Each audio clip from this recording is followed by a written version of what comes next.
दोस्तों, हज इस्लाम के 5 अरकानों में से एक रुकन है। हज करना हर उस बालिग मुसलमान पर फर्ज है जिसके पास हज करने के लिए मालो दौलत हो और वो सेहतमंद भी हो। सऊदी सरकार के लिए हज ना सिर्फ उसकी इस्लामिक दुनिया में अहमियत बढ़ाता है, बल्कि सऊदी सरकार हज से अरबों खरबों की कमाई करती है। 1950 के पहले सिर्फ 50,000 मुसलमान ही हज करने पहुंचते थे, मगर आज के दौर में 25 से 30 लाख मुसलमान हज करने के लिए जाते हैं। जहां तक कि सऊदी सरकार 2030 तक हज करने वालों की तादाद 50 से 60 लाख करने वाली है और उम्रा करने वालों की तादाद भी हर साल उसे 4 करोड़ तक करने वाली है।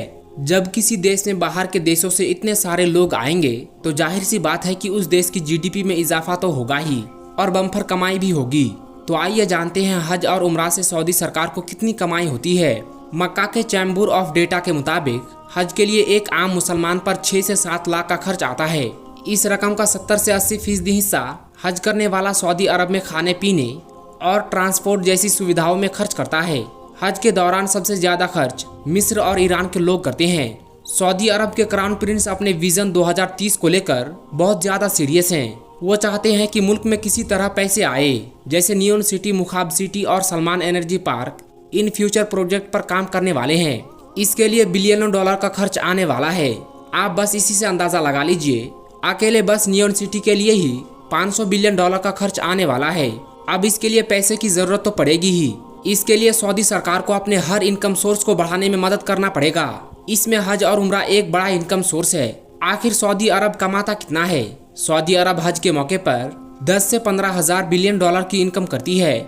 इसके अलावा उम्रा से 4 से 5 बिलियन डॉलर की इनकम करती है। सऊदी अरब इस कमाई को 2030 तक 350 बिलियन डॉलर तक ले जाना चाहती है, क्योंकि 2030 तक हाजियों की तादाद 50 से 60 लाख तक होने वाली है।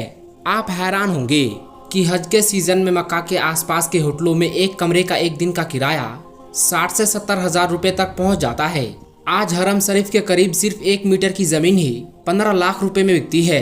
आखिर सऊदी सरकार हज से इतनी मोटी कमाई कैसे करती है? देखिए, सऊदी सरकार हज से डायरेक्ट पैसे नहीं कमाती, बल्कि वहाँ की private business, private hotel, private transport पर यह सरकार टैक्स लगाती है और उनसे टैक्स वसूल करती है, जिसकी वजह से सऊदी सरकार की मोटी कमाई हो जाती है।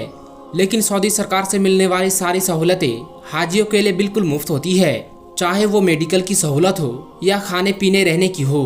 तेल और गैस के बाद सऊदी सरकार की सबसे ज्यादा कमाई हज और उम्रा से ही होती है। तेल और गैस तो एक ना एक दिन खत्म हो जाएंगे, लेकिन हज और उम्रा तो कयामत तक चलने वाले हैं। अगर वीडियो पसंद आई हो तो वीडियो को लाइक करें और अपने दोस्तों के साथ जरूर शेयर करें। आज के लिए बस इतना ही। मिलते हैं आपको अगली वीडियो में। तब तक के लिए अस्सलाम वालेकुम, अल्लाह हाफिज।